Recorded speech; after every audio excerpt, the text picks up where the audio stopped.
Hey, it's me, MLB. Here is chapter 49 of Takedown, and this one is titled Stellar Improvements. Get down! A familiar voice shouted, a black cloaked figure lunging into the midst of the crickets with you and striking the one that was on your back, defeating it in an instant. You crouched as your saviour threw a few flash bombs and obliterated the remaining crickets, standing in front of you with their back to you as they looked left and right to make sure that you were safe.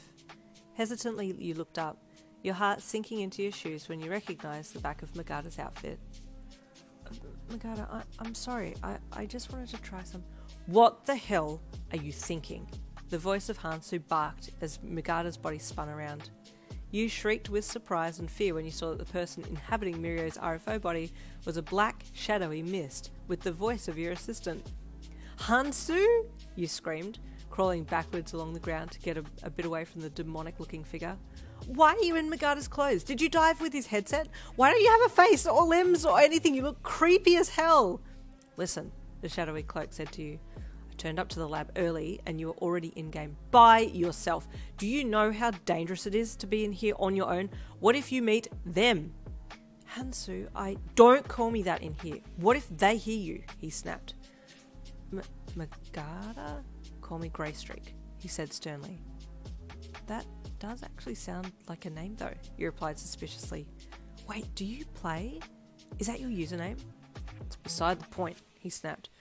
I'm here to take you back out of the game, and you are forbidden to dive on your own. The end. Greystreak, listen, you said, standing up and dusting yourself off.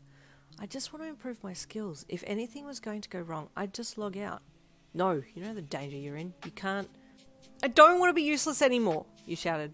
I'm finally free in here. I can be anyone I want to be. I'm in charge of myself. I have the control. For years I've been pushed into what everyone else wants me to do, but not here, not anymore. No, I am happy here. And if I die, so be it. The real world sucks anyway.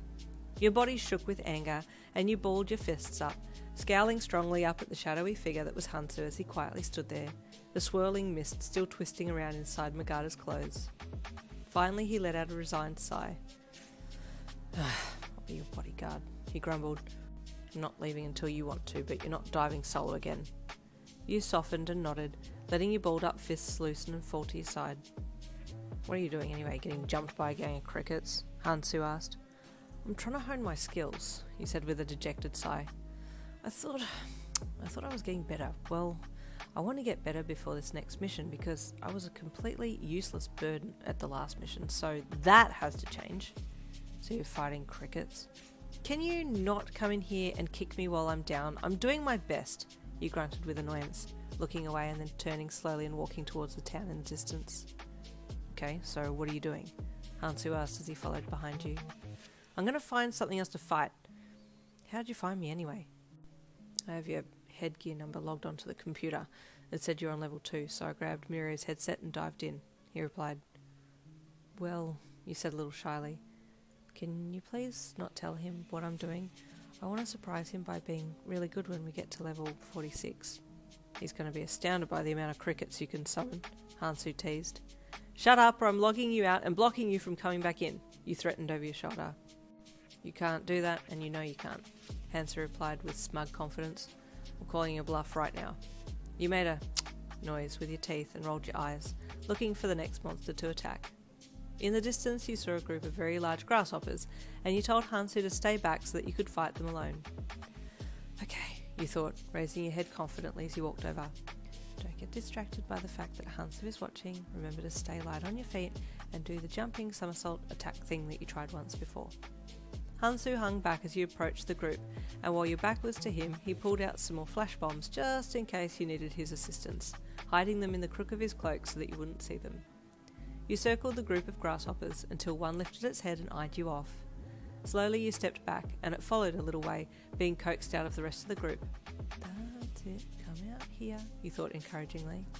It started to move towards you a little faster. As soon as it was well clear of the rest of the group, you called for your whips.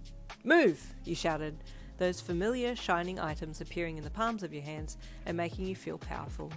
You jumped, doing a one-handed somersault over the grasshopper as you struck it across its back. And the minute you landed, you called for move again, and pivoted to strike it across the side, adding one more move attack by jumping straight up and spinning to bring both whips down, one after the other, on top of the grasshopper. From where Hansu was standing, all he saw was a flurry of blue, sparkly light as you moved lightly around the grasshopper and defeated it in an instant. To say he was surprised would have been an understatement. He had never seen you fight in-game before, and the only mental image that he had of you was you being mobbed by crickets. How long has she been practicing? A few hours? It showed 4 hours on the computer when I got there. She's picked this up very quickly. As he watched, 2 more grasshoppers came at you, and you calmly yet swiftly dealt with them too, having learned not to go into the centre of them, but to move backwards and keep a clear exit should you need to make a break for it. Oh, we're very good at what we're doing, aren't we? We'll have to stay tuned for chapter 50 coming tomorrow.